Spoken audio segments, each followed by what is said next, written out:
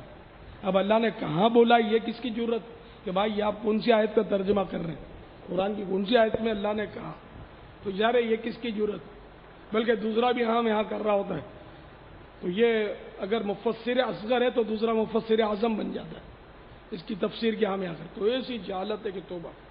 تو سب کو ڈرنا چاہیے کہ اللہ تعالیٰ نے یہ فرمایا، مدنی مصطفیٰ صلی اللہ تعالیٰ علیہ وآلہ وسلم نے وہ فرمایا، یہ کہتے ہوئے 112 بار آدمی سوچ لے کہ کہاں فرمایا، واقعی فرمایا یا نہیں۔ تو اگر جھوٹ باندھے گا تو حدیث پاک میں کہ جو جان بوجھ کر مجھ پر جھوٹ باندھے وہ حدیث پاک کا یہ مضمون ہے کہ میں بھی جب تک کنفرم نہیں یاد ہوتا نا یہ نہیں کہتا، آپ بارہ سنتے ہوں گے کہ سرکار صلی اللہ تعالیٰ علیہ وآلہ وسلم نے یہ فرمایا ہے، بلکہ حدیث پاک میں یہ مضمون ہے کہ جو مجھ پر جھوٹ باندھے اور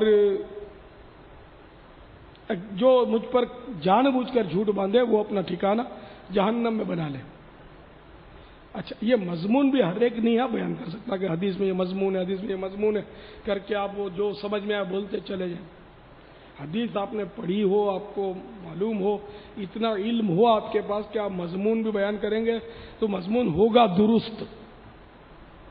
یہاں بھی ہے وہ اٹکل پچو سے کام لینے کی اجازت نہیں ملے گی، تو اسی لیے میری تو یہی تاکید رہتی ہے کہ جو لکھا ہے پڑھ کے سنا دو، اپنی طرف سے کچھ بھی اس میں ملاوٹ نہ کرو۔ 24ویں پارے کی ابتدا میں ارشاد ہوتا ہے، میرے آقا نعمت امام اہل سنت عظیم البرکت عظیم المرتبت پروان شمع رسالت مجدد دین و ملت مولانا شاہ امام احمد رضا خان علیہ رحمت الرحمن اپنے شہرۂ آفاق ترجمہ قرآن کنز الایمان میں اس کا ترجمہ کچھ یوں کرتے ہیں،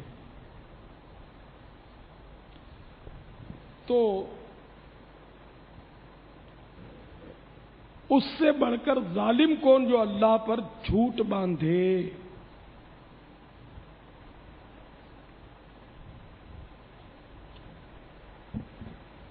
یہ اتنے حصے کی اس کا ترجمہ کیا، فمن اظلم ممن کذب علی اللہ، تو اس سے بڑھ کر ظالم کون جو اللہ پر جھوٹ باندھے۔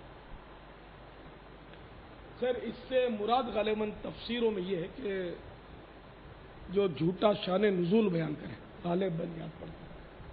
بہرحال یہ کہ اللہ تعالیٰ کی طرف سے جھوٹی بات منسوخ کرنے کی اجازت نہیں ہے، یہ ذہن میں رکھیے کہ جب تک کنفرم نہ معلوم ہو کہ اللہ نے یہ فرمایا ہے تو اس وقت تک آپ نہ کہا کریں۔ ہاں آیت میں بھی اللہ فرماتا ہے اور حدیثوں میں بھی اللہ تعالیٰ فرماتا ہے، حدیث قدسی اس کو بولتے ہیں کہ جس میں زبان حق کے ترجمان رحمت عالمین صلی اللہ تعالی علیہ وآلہ وسلم کی ہو، اور ارشاد رب العباد جل جلالہ کا ہو۔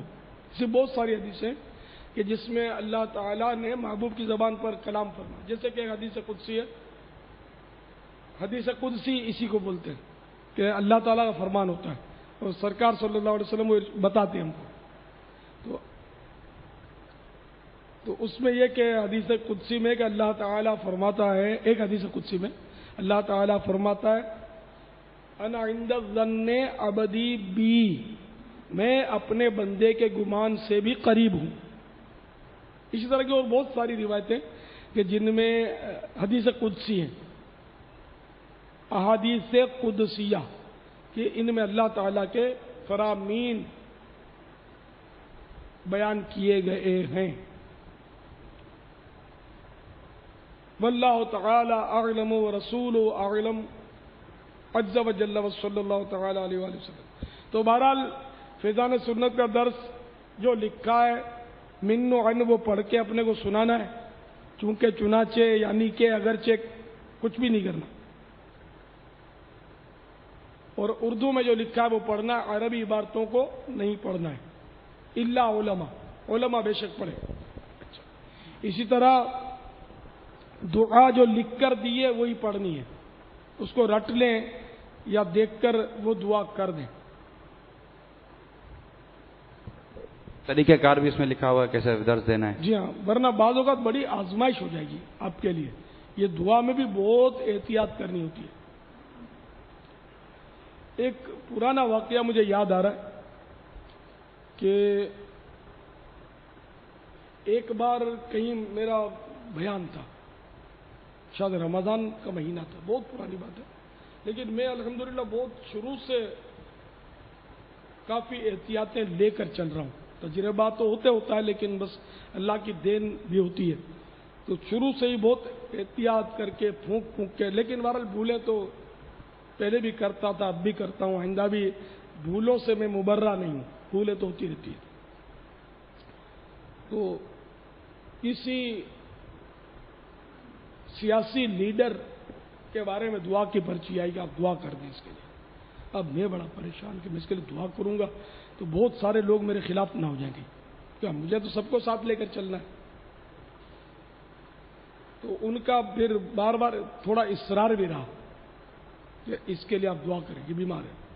لیڈر سیاسی تھا، مشہور لیڈر تھا، نامی گرامی لیڈر تھا۔ اب میں بہت آزمائش پہ آ گیا، میں اس کے لیے دعا کروں کیسے یار میں اپنے طور پر۔ تو پھر میں نے کیا حکمت عملی کی کہ میں نے سب بیماروں کے لیے دعائیں کی، اور یوں، لیکن جو لوگ تھے نا وہ چالاک تھے، وہ سمجھ گئے تھے کہ اس نے ہمارے لیڈر کا نام نہیں لیا، وہ کچھ میرا خیال ناگواری بھی ان کو محسوس ہوئی تھی، لیکن بہرحال میں نے یوں کر کے اپنی ترکیب بنا لی۔ تو یہ بھی ایک مدنی پھول ہے تربیت کا کہ ہم لوگ مطلب دعا میں حتی الامکان نام نہیں لیتے۔ اس میں یہ بھی ہوتا ہے کہ ایک کا نام لو، اب دوسرے کا نام مت لو تو پھنسے، اب مشکل۔ اب جیسے کہ مدنی چینل کہ بھائی ذرا یہ فلاں بیمار ہے، فلاں لیڈر بیمار ہے، فلاں قائد بیمار ہے، فلاں علیم صاحب بیمار ہے، ان کی ذرا آپ وہ پٹی چلا دیں، سلائڈ چلا دیں، دعاؤں کی خصوصی دعاؤں کی درخواست۔ تو اس پر بھی ہم نے شروع سے ہی اپنے کو پکڑ میں رکھا ہے کہ ہم نے کسی کی نہیں چلانی۔ ایک کی چلائیں گے وہ بہت اچھا ہے، دوسرے کی چلائیں گے وہ بھی سر کا تاج ہے، بہت ہی اچھا ہے، تیسرے کی چلائیں گے وہ بھی ہمارے لیے بہت اچھا ہے۔ اب چوتھا آ گیا کہ جو متنازعہ ہے، مسائل اس کے ساتھ ہیں، اس کے مسائل دوسروں کے ساتھ ہیں، آپس میں اختلافات ہیں، کوئی مسائل ہے، اب اس کا مطالبہ ہوگا کہ اس کی چلاؤ، ہم بولیں گے اس کی نہیں چلائیں گے، تو پتہ چلا کہ یہ اور اس کے جتنے ماننے والے سب دعوت اسلامی کے خلاف جھنڈا لے کے کھڑے ہو جائیں گے۔ تو اس لیے ہم نے کہا یار کسی کا بھی اپنے کو سلائڈ میں چلانا نہیں ہے، ایسی غلطی نہیں کرنی کہ بھائی وہ اس کا انتقال ہو گیا تو وہ زخمی ہو گیا تو اس کے لیے دعا کرو، تو وہ بیمار ہو گیا اس کے لیے دعا کرو، اور جناب والا فلاں کا انتقال ہو گیا تو اس کا جنازہ فلاں جگہ ہوگا تو وہاں، تو یہ میں نے کہا اس میں اگر ہم پڑ گئے نا تو ہر آدمی آ کر ہر دوسرا آدمی بولے گا کہ ہمارے جنازے کا اعلان ہونا چاہیے، ہمارے مریض کے لیے دعا کی، تو ہم یہی کام کرتے رہیں گے اور پھر ہم آزمائش پہ پڑ جائیں گے۔ اچھے برے ہر طرح کے لوگ تو ہوتے ہیں آپ کو سب، اس میں تو میرا خیال ہے کوئی بھی مجھ سے ناراض نہیں ہوگا۔ سمجھدار تو الحمدللہ دعوت اسلامی کی حکمت عملی کو داد دے گا کہ دعوت اسلامی اتنی احتیاط کرتی ہے، کیونکہ یہ دعوت اسلامی اس کو گھر گھر کام کرنا ہے اور کروڑوں مسلمانوں میں کام کرنا ہے، اور دو آدمیوں کا ذہن ایک نہیں ہوتا، تو یہ کروڑوں آدمیوں کا ذہن ایک طرح کیسے ہو سکتا ہے؟ تو اس لیے ہم مطلب بہت پھونک پھونک کر قدم اٹھاتے ہیں۔ ایک بھی غلطی کی نا، جیسے ایک کا بھی نام لے لیا نا تو بس پھر وہ سب کا نام لینا ضروری ہو جائے گا، وہ اسی حوالے سے ضروری حوالے سے کہ اب وہ الگ بات ہے کہ ان کے پیغامات کے نام دیتے ہیں، وہ اور چیز ہے، لیکن دعا کے لیے، جنازے کے لیے، فلاں کے لیے، اس کے لیے، اس کے لیے، تو دعوت اسلامی کی پالیسی ہے کہ ہم مطلب کسی سے بگاڑتے نہیں ہیں۔ سنیوں میں ہم مطلب کہ سب ہمارے سر کے تاج ہیں، ہم بگاڑتے نہیں، ہمارے پاس آئیں گے ہی سنی ظاہر ہے، اور کوئی تو آئے گا نہیں، لیکن یہ کہ ہم مطلب کہ بگاڑ پیدا نہیں کرتے ہیں۔ سنیوں میں کوئی چشتی ہے، نقشبندی ہے، سہروردی ہے، قادری ہے، رضوی ہے، کوئی بھی ہے، سارے سنی ہمارے لیے سر کے تاج ہے۔ اسی طرح حنفی ہے، شافعی ہے، مالکی ہے، حنبلی ہے، سارے سنی ہیں، جو بھی سنی ہے وہ سب کے سب ہمارے سر کے تاج ہیں۔ ہماری ان میں ہم اس میں امتیاز کرنے بیٹھیں گے تو ہم دعوت اسلامی کام نہیں کر سکتے۔ ٹھیک ہے، میں خود قادری مشرب ہوں، میں رضوی ہوں، وہ کٹر رضوی ہوں، پکا رضوی ہوں، میرا ذہن رضویت کا ہے اور بہت ٹناٹن ذہن ہے، لیکن میں نقشبندی کو معاذ اللہ نفرت کی نظر سے نہیں دیکھتا، تو یہ تو پھر گڑبڑ ہو جائے گی، نفرت کرنا تو گناہ ہو جائے گا نا۔ نفرت نہیں کرتا، نہ نقشبندی سے نفرت ہے میری، نہ چشتی سے نفرت ہے۔ غریب نواز کی تو سیرت پر میرا رسالہ لکھا ہوا ہے، غریب نواز ولیوں کے سردار ہیں، ہم تو ان کے قدموں کی دھول کے برابر بھی نہیں ہیں۔ ان کے سلسلے میں جو بیعت ہوتے وہ چشتی ہوتے، تو چشتی بھی ہمارے سر کے تاج ہیں، برے کوئی بھی نہیں ہے ان میں، لیکن یہ کہ میں ہوں کٹر رضوی۔ اب جیسے میں میمن ہوں، میری برادری میمن ہے، تو اب یہ کہ میں کہوں کہ میں میمن ہوں، پکا میمن ہوں، تو اب اس سے آپ ناراض ہو جاؤ کہ یار یہ کیوں بولتا ہے، تو آپ بھی تو پنجابی ہو، پکے پنجابی ہو، آپ بھی تو سرائکی ہو، پکے سرائکی ہو، آپ بھی تو پٹھان ہو، پکے پٹھان ہو، یہ بھی تو سندھی ہے، پکا سندھی ہے، تو اس سے کیا پکا میمن ان مانو کرو کہ میری ماں بھی میمن، میرا باپ بھی میمن، دادا دادی نانا نانی سنا ہے خاندان میں سب یہی سمجھ آتی سب میمن تھے، تو یوں پکا میمن ہوں، اصلاً نسلاً میمن ہوں، لیکن مجھ میں تعصب الحمدللہ نہیں ہے کہ غیر میمن سے مجھے نفرت ہوئی، تو کوئی سوچ بھی نہیں سکتا۔ اگر میں غیر میمن سے نفرت کرتا تو میں اتنا سا ہوتا، دعوت اسلامی اتنی بڑھتی نہیں۔ میرے تو گھر کے اندر پنجابی رہتے ہیں، میرے گھر کے اندر مختلف زبانوں والے رہتے ہیں، میرے ساتھ ایک بھی میمن نہیں رہتا، یعنی کہ میرا جو سمجھو کہ اپنے گھر کا مدنی عملہ ہے نا، ایک بھی میمن نہیں ہے، پنجابی ہے، سندھی ہے، اس میں کشمیری ہے، اس طرح کے مکس ہے۔ مرکزی مجلس شورا کا پہلے نگران جو حاجی مشتاق تھے وہ کا میمن تھے۔ یہ بنیادی طور پہ شاید یا تو کشمیری تھے، ہے اردو بولی والے تھے، حاجی مشتاق رحمۃ اللہ تعالی علیہ، بلکہ شاید اوپر سے یہ کشمیری ہے، اس طرح کے تھے۔ ہماری پاکستان انتظامی کابینہ کے نگران بھی کشمیری ہیں، اور نگران شورا اتفاق سے میمن ہے، لیکن ہمارے گاؤں کے نہیں ہیں۔ میں اگر کٹر میمن ہوں تو ان مانو کر اگر کٹر میمن ہوں تعصب کے، تو بھاٹما کتیانے میں اچھا خاصا تعصب ہے، ایک دوسرے کا شادیاں بھی نہیں کرتے، لیکن میرے بیٹے کی شادی باٹما برادری میں کی ہے میں نے، ہم تعصب تو ہے نہیں نا اپنے پاس، یہ کر سمجھانے کے لیے میں نے عرض کیا۔ واللہ تعالی اعلم ورسولہ اعلم عز وجل وصلی اللہ تعالی علیہ وآلہ وسلم صلوا علی الحبیب صلی اللہ تعالی علی محمد توبوا الی اللہ استغفر اللہ صلوا علی الحبیب صلی اللہ تعالی علی محمد پاپا یہ جیسے اب درس ہوا ہے فیضان سنت کے حوالے سے چند ایک باتیں ذہن میں آ رہی ہیں کہ یہ اب یہ ارشاد فرمائے کہ ہم اسلامی بھائیوں نے مطلب درس دیا، درس دینے کے بعد اس کے وہ کیا فوائد اور کیا ثمرات ہیں جسے ایک درس دینے والا درس دینے کے بعد ہاتھوں ہاتھ حاصل کر سکتا ہے، اس کے کچھ مدنی پھول ارشاد فرمائیے کہ وہ کیا انداز ہونا چاہیے۔ میں نے سوچا جب درس ختم کیا نا تو میری نظر پڑی اس تحریر پر کہ یار یہ اب تو انفرادی کوشش کا وقت ہے، آپ لوگوں کو بلا لوں اور میں آپ لوگوں سے مل کر وہ ایک خاکہ پیش کروں انفرادی کوشش کا۔ پھر میں سستی کر گیا، میں نے کہا پہلے تو بٹھا ہی نہیں تھا درس دینے کے لیے، تو یوں ہاں وہ ترکیب میں نے کہا ان کو سمجھ بھی نہیں آئے گی، اتنی دیکھ نہیں پائیں گے، تو یہ کہ درس دے کر بغل میں فیضان سنت دابی اور یہ جا وہ جا نہیں، نہ آپ نے شخصیت بننی ہے جیسے کہ وہ لوگ حضرت سے آ کر ملتے ہیں دستبوسی کرتے ہیں، وہ آپ نے نہیں بننا، آپ نے آگے بڑھ کے خود ملنا ہے لوگوں۔ یعنی مثال کے طور پر شہزادے آپ کے شرکاء درس میں شامل ہیں، ٹھیک ہے، اب آپ درس آپ نے دے دیا، اب درس دیتے ہی آپ کا کیا عمل ہوتا؟ السلام علیکم، ماشاء اللہ ماشاء اللہ، اس میں گرامی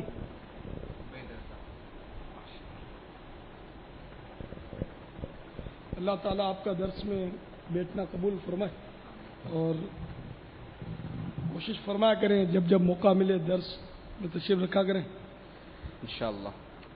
ماشاءاللہ دیکھو دعوت اسلامی کی کتنی بہاریں ہیں الحمدللہ، ایسے ایسے بگڑے لوگ اس میں آ کر اصلاح پذیر ہو جاتے ہیں کہ ماشاءاللہ کیا بات ہے۔ تو آپ کیا یہیں رہتے ہیں یا کہیں سے گزرے تھے آپ؟ رہائش تو میری یہی ہے۔ اچھا ماشاء اللہ، جی جی، تو یہاں سے تو فیضان مدینہ زیادہ دور تو نہیں ہے آپ کے گھر سے؟ جمعرات کو الحمدللہ مغرب کے بعد اجتماع شروع ہو جاتا ہے، کرم فرمایا کریں نا۔ بس وہ الحمدللہ سلسلہ تو جاری، نمازیں وغیرہ پڑھتے ہیں۔ الحمدللہ نماز پڑھنی چاہیے، وہ تو ہر مسلمان پر فرض ہے۔ وہ اس میں نا کہ اجتماع میں آنے سے یہ فائدہ ہوتا ہے کہ نماز کی اگر کوئی غلطیاں تو وہ بھی اکثر دور کی جاتی ہیں، دیکھیں وہاں سیکھنے کو ملتا ہے نا، پھر حلقے بھی قائم ہوتے ہیں، بیانات ایسے ہوتے ہیں، پھر نماز میں خشوع اور خضوع پیدا کرنے کے بھی مطلب ہے کہ بسا اوقات طریقے بیان ہوتے ہیں۔ تو آپ کی نماز میں ایک تو خوبیاں پیدا ہوں گی، دوسرا انشاءاللہ نماز میں استقامت بھی ملے گی، کیونکہ بعض اوقات آدمی نماز پڑھتا ہے پھر کبھی سستی بھی کر جاتا ہے، چھوٹ بھی جاتی ہے، تو انشاءاللہ اس میں آپ تشریف لائیں گے نا اجتماع میں، وہ مزید پختگی ہوئی ہے۔ وہ زمانے سے پڑھا تو میں تو الحمدللہ زمانے سے پڑھ رہا ہوں، جب سے ہوش سنبھالے، بلکہ بلوغت سے پہلے ہی میں پڑھ رہا ہوں نماز۔ الحمدللہ، اللہ تعالیٰ آپ کی نمازیں قبول فرمائے، اللہ تعالیٰ آپ کی روزی میں بھی برکت دے، ماشاءاللہ بڑے یعنی کہ نماز کے عاشق ہیں، لیکن یہ کہ شیطان ہے نا یہ بہت چالاک ہے۔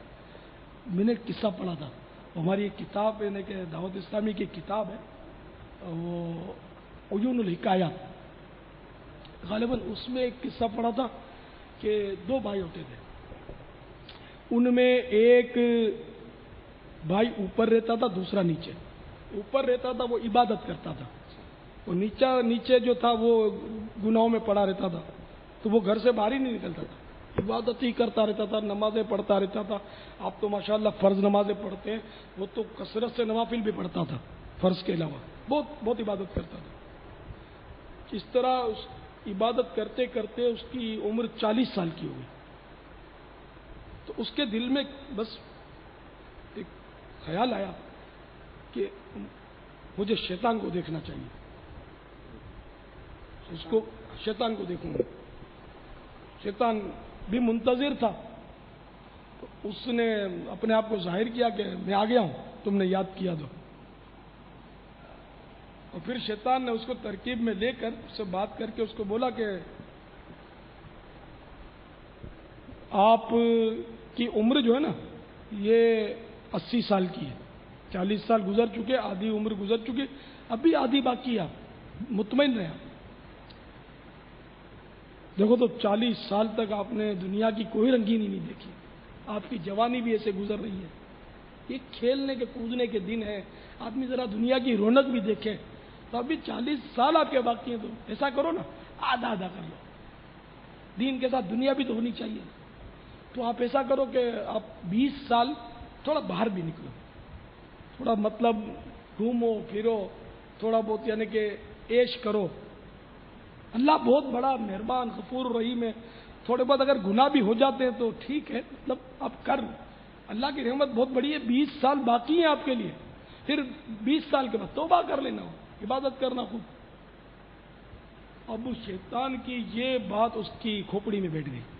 کیا واقعی میری تو جوانی گزر گئی، میں نے یہ رونقیں ہی نہیں دیکھی دنیا کی. ہائے، میں نے کچھ بھی نہیں کیا، میری عمر تو کھیلنے کی تھی، وہ بھی میں نے گزار دی عبادت میں. اب ایسا کرتے ہیں کہ 20 سال تھوڑا دنیا کی رونقیں بھی دیکھ لیتے ہیں.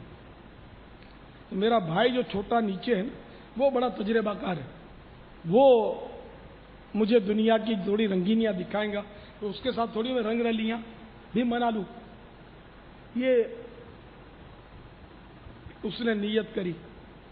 ادھر اس کے چھوٹے بھائی کے دل میں خیال آیا کہ میری عمر گناہوں میں گزر گئی، کبھی رب کو سجدہ نہیں کیا، بالکل جاہل ہوں، گناہ گار ہوں، سخت نافرمان ہوں، پتہ نہیں کب موت آ سنبھالے.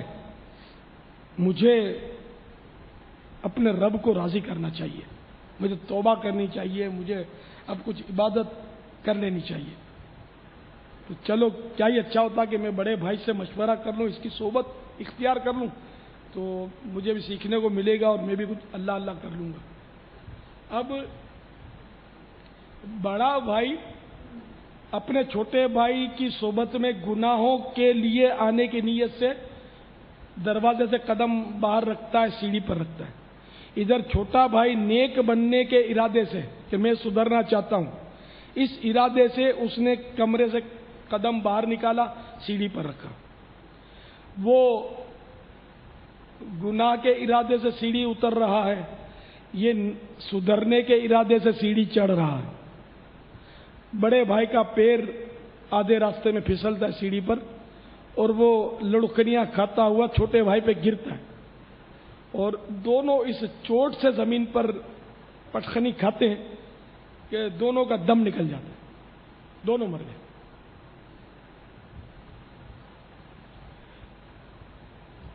تو جو چھوٹا تھا اس کو تو چونکہ سدھرنے کے ارادے سے اس نے قدم اٹھایا تھا، اس کے دل میں خوف خدا پیدا ہوا تھا، تو اس کو تو رحمت نے ڈھانپ لیا. تو بڑے کے 80 سال وہ جھٹکے میں پورے ہو گئے. شیطان کی بات میں آ گیا، شیطان تو ہے ہی جھوٹا، اس 80 سال کہاں سے تھے، تو ٹائم ہی پورا ہو گیا تھا، تو اس کو آخری وقت میں بہکانے آ گیا.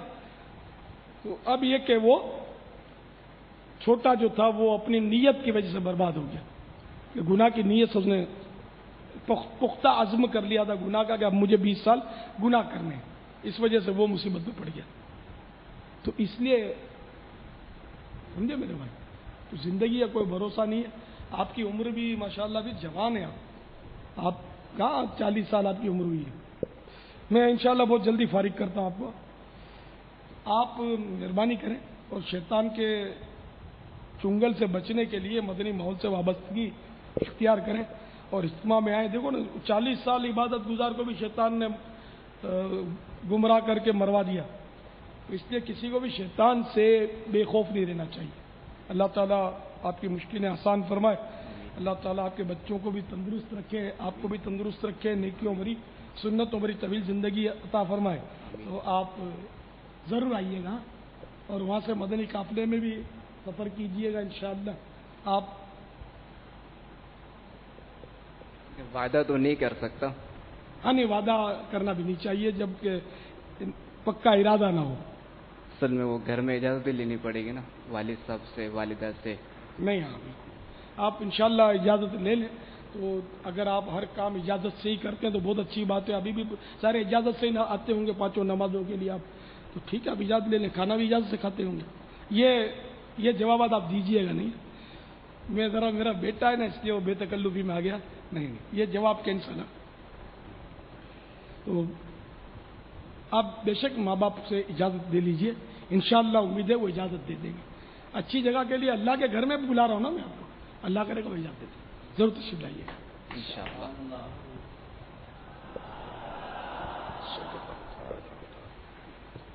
یعنی اس انداز سے ہم السلام. وعلیکم السلام.